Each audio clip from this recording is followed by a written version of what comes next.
산상보훈 도무지 맹세하지 말지니. 마태복음 5장 34절.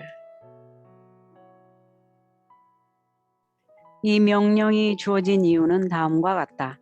하늘로도 말라 이는 하나님의 보좌이며 땅으로도 말라 이는 하나님의 발등삼이요 예루살렘으로도 말라 이는 큰 임금의 성임이요 네 머리로도 말라 이는 네가 한 터럭도 희고 흠께 할 수 없음이라. 모든 것은 하나님께로부터 온다. 우리가 하나님에게서 받지 않은 것은 아무것도 없다. 더욱이 그리스도의 피로 사지 않은 것은 아무것도 가지지 않았다. 우리가 소유한 모든 것이 십자가에 인이 찍힌 채 그리고 헤아릴 수 없이 귀한 피의 대가로 우리에게 주어지는 것은 그 피가 하나님의 생명이기 때문에 그렇다. 그러므로 우리는 우리의 말을 실현시키기 위하여 마치 무슨 권리를 가진 것처럼 맹세할 수 없다. 유대인들은 셋째 계명을 하나님의 이름을 불경스럽게 사용하는 것을 금하는 계명으로 이해했다. 그러나 다른 맹세들은 마음대로 할 수 있다고 생각했다. 그들에게는 맹세하는 일이 비일비재했다. 그들은 모세를 통하여 거짓 맹세를 하지 말라는 명령을 받았다. 그러나 맹세로 인한 책임을 면하기 위하여 많은 계책을 고안해냈다. 그들은 불경한 일에 빠지는 것을 두려워하지 않은 것은 물론 법률을 기술적으로 피하여 어떻게든 감출 수만 있으면 거짓 맹세 또한 피하려고 하지 않았다. 예수께서는 그들의 행동을 정죄하시고 맹세하는 그들의 습관이 하나님의 계명을 범하는 일이라고 주장하셨다. 그러나 우리의 구주께서는 말하는 것이 진실이며 오직 진실만 이야기한다는 것을 증거하기 위하여 하나님의 이름을 엄숙하게 부르는 법정에서의 선서는 금하지 않으셨다.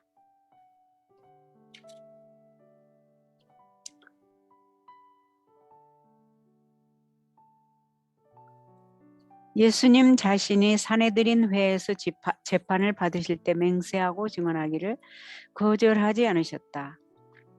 대제사장이 내가 너로 살아계신 하나님께 맹세하게 하노니 네가 하나님의 아들 그리스도인지 우리에게 말하라고 했을 때 예수께서는 네가 말하였느니라 라고 마태복음 26장 63절 64절에 이렇게 대답하셨다. 만일 그리스도께서 산상설교에서 법정에서의 선서를 정죄하셨더라면 재판을 받으실 때 대제사장을 책망하시고 당신을 따르는 자들의 유익을 위하여 그분 자신의 교훈을 강조하셨을 것이다.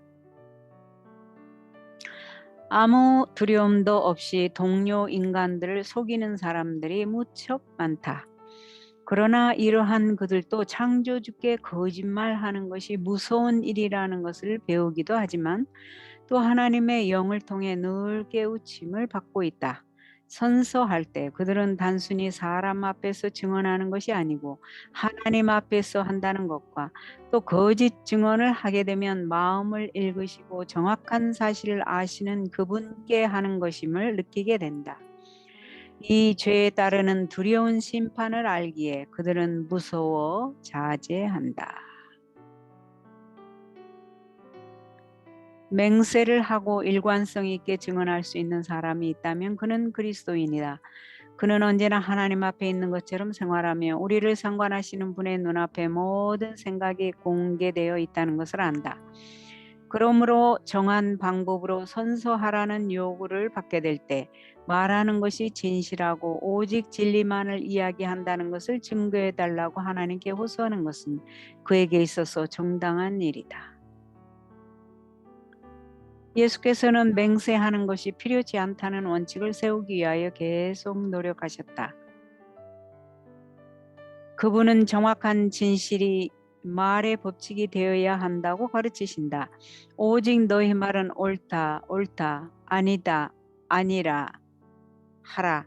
이에서 지나는 것은 악으로 쫓아나느니라. 이 말씀은 하나님의 이름을 거의 망령되이 일컫는 것이라 할 수 있는 모든 의미 없는 빈말과 어기들을 정죄한다.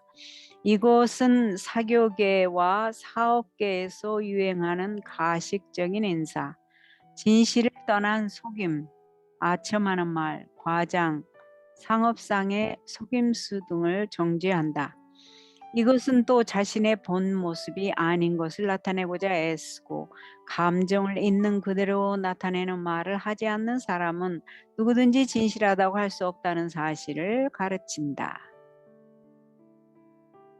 그리스도의 말씀에 유의하면 악한 추측과 불친절한 비평의 말이 다 점검될 것이다. 타인의 행동과 동기를 비평할 때 그 누가 정확한 진실만을 이야기할 수 있겠는가? 자만과 감정과 개인적 원한 때문에 얼마나 자주 다른 인상을 받게 되는가? 한 번의 눈짓, 한마디의 말은 물론 음성의 억양까지도 거짓의 결정적인 방조자가 될 수 있다. 사실이 잘못 진술되어 본의 아닌 인상을 줄 수도 있다. 그러므로 참된 것에서 지나는 것은 악에서 쫓아나는 것이다. 그리스도인이 하는 모든 것은 햇빛과 같이 투명해야 한다. 진리는 하나님께 속한 것이나 무수한 형태를 가진 악은 모두 사단에게 속한 것이다.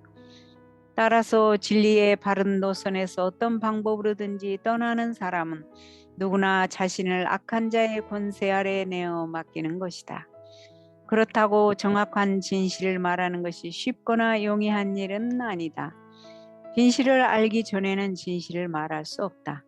선입관념과 편견, 불완전한 지식과 오판으로 얼마나 자주 우리와 상관된 문제들을 바르게 이해하지 못하는가. 우리의 마음이 진리이신 분의 인도를 끊임없이 받지 않는 한 진리를 말할 수 없다. 그리스도께서는 사도 바울을 통하여 우리에게 이렇게 명령하신다. 너희 말은 항상 은혜 가운데서 소금으로 거룩게 함같이 하라. 골로새서 4장 6절에 나온 말씀이죠. 무릇 더러운 말은 너희 입 밖에도 내지 말고 오직 덕을 세우는 데 소용되는 대로 선한 말을 하여 듣는 자들에게 은혜를 끼치게 하라. 에베소서 4장 29절 말씀입니다. 이 성경 말씀에 비추어 보면 산상에서 하신 그리스도의 말씀이 농담, 실없는 소리, 상스러운 대화 등을 정죄한다는 것을 알 수 있다.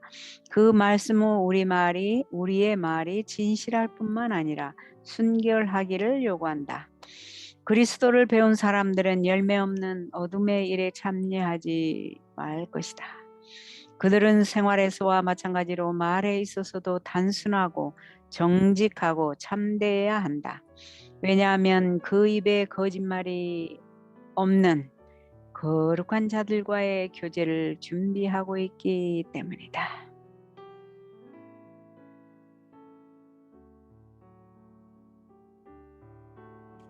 악한 자를 대적지 말라. 누구든지 네 오른편 뺨을 치거든 왼편도 돌려대며. 마태복음 5장 39절. 유대인들은 로마 군인들과 접촉함으로써 수시로 우라통이 터지는 일을 경험했다. 로마군의 부대가 유대와 갈릴리의 여러 지역에 주둔해 있었는데 이들의 존재는 유대인들로 하여금 한 국가로서의 자신들의 쇠망을 생각해 했다. 그들은 비통한 마음으로 나팔을 크게 부는 소리를 듣고 군인들이 로마의 국가주의에 도열한 채 그들 국권의 상징에 경례를 하며 경의를 표하는 것을 봤다.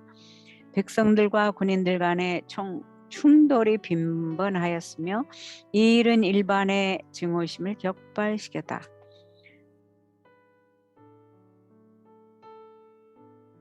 로마 관리가 호위병들과 함께 급히 이동할 일이 있을 때는 흔히 들에서 일하는 유대의 농부들을 붙들어다가 짐을 쥐어 산을 넘게 하거나 필요한 다른 어떤 봉사를 하도록 강요하였다. 이것은 로마의 법률과 관습에 따라 하는 일이었으므로 그런 요구에 반항하는 것은 모욕과 학대를 초래할 뿐이었다. 사람들의 마음속에는 로마의 멍에를 벗어버리고자 하는 열망이 날이 갈수록 더 깊어갔다. 대담하고 난폭한 갈릴리 사람들은 반항 정신이 특히 강했다. 국경 도시인 가버나움은 로마 수비대의 주둔지였다. 예수께서 가르치고 계시는 동안에도 일단의 군인들을 본 청중들은 이스라엘의 굴욕을 생각하여 씁쓸해했다.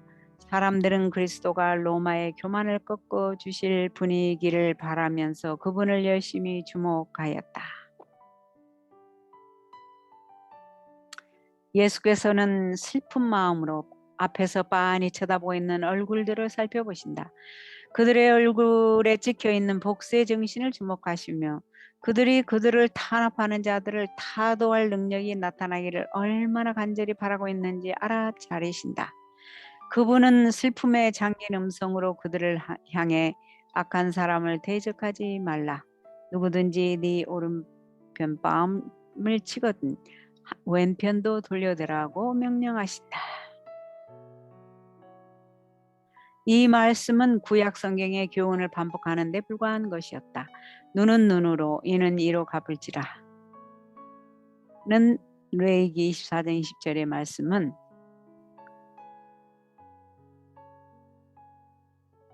이 말씀이 모세를 통하여 주어진 율법의 한 조목이었다는 것은 사실이다. 그러나 그것은 하나의 국가적 법령이었다. 어떤 사람도 복수하는 것이 정당화될 수 없었다. 왜냐하면 다음과 같은 주님의 말씀을 알고 있었기 때문이었다. 너는 악을 갚겠다 하지 말고 잠언 20장 22절에 나오죠. 그가 내게 행함같이 나도 그에게 행하여 그 행한 대로 갚겠다 말하지 말라. 잠언 24장 29절. 내 원수가 넘어질 때 즐거워하지 말라. 잠언 24장 17절. 네 원수가 배고파 하거든 식물을 먹이고 목말라 하거든 물을 마시오라. 잠언 25장 21절의 말씀이었습니다. 예수님의 지상생애는 전부가 이 원칙을 나타내는 생애였다. 우리 구주께서 하나님의 집을 떠나신 것은 원수들에게 생명의 양식을 가져다 주시기 위함이었다. 우리 구주께서 하늘의 집을 떠나신 것은 원수들에게 생명의 양식을 가져다 주시기 위함이었다. 그분께서는 비록 요람에서부터 무덤에 이르기까지 중상과 핍박을 쌓을 정도로 많이 받으셨지만 그때마다 용서와 사랑만을 나타내셨다. 이사야 선지자를 통하여 그분은 이렇게 말씀하신다. 나를 때리는 자들에게 내 등을 맡기며 나의 수염을 뽑는 자들에게 나의 뺨을 맡기며 수욕과 침 뱉음을 피하려고 내 얼굴을 가리우지 아니하였느니라. 이사야 50장 6절의 말씀입니다. 또한 그가 곤욕을 당하여 괴로울 때에도 그 입을 열지 아니하였으며 마치 도수장으로 끌려가는 어린 양과 털 깎는 자 앞에 잠잠한 양같이 그 입을 열지 아니하였도다. 이사야 53장 7절의 말씀입니다. 당신을 죽게 한 자들을 위한 기도와 죽어가는 도둑에게 전한 소망의 기별은 갈바리의 십자가를 통해 각 시대로 전달되고 있다. 아버지의 임재가 그리스도를 두르고 있었으므로 무한한 사랑이 세상의 축복을 위하여 허락하는 것 외에는 아무것도 그분께 닥치지 않았다. 여기에 그분의 위로의 근원이 있었으며 이것은 우리를 위한 것이다. 그리스도의 영으로 감동되는 사람은 그리스도 안에 거하게 된다. 이 사람을 겨냥한 강타는 그를 당신의 임재로 두르고 있는 구주께로 떨어지게 된다. 그에게 닥치는 것은 무엇이나 그리스도를 통하여 오게 된다. 그리스도께서 그의 방벽이 되심으로 그는 악을 대항할 필요가 없다. 주님께서 허락하시는 것 외에는 아무것도 그를 건드릴 것이 없다. 그리고 주께서 허락하시는 것은 모든 것이 합력하여 선을 이루게 된다. 로마서 8장 28절의 말씀이죠.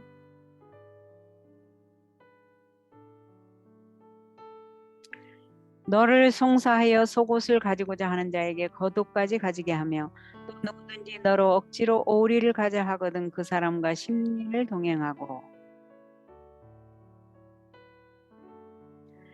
예수께서는 당신의 제자들에게 관원들의 요구를 거절하는 대신에 그들이 요구한 것 이상을 하라고 명령하셨다.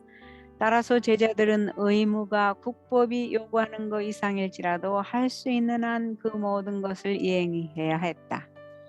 율법이 모세를 통해 주어질 당시에는 가난한 자들을 매우 따뜻하게 보살필 것을 요구했다.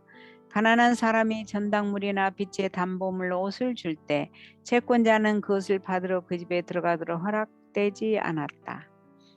그는 그가 받을 담보물을 거리에서 기다려야 했다. 어떤 경우를 막론하고 해질 때에는 그 전당물을 그 소유주께 반드시 돌려줘야 했다. 신명기 24장 10절, 13절을 참조해 보세요. 그리스도 당시에는 이 자비의 처사가 거의 무시되고 있었다. 그러나 예수께서는 비록 법정의 판결이 모세가 인정한 율법 이상의 것을 요구할지라도 거기에 복종할 것을 당신의 제자들에게 가르치셨다.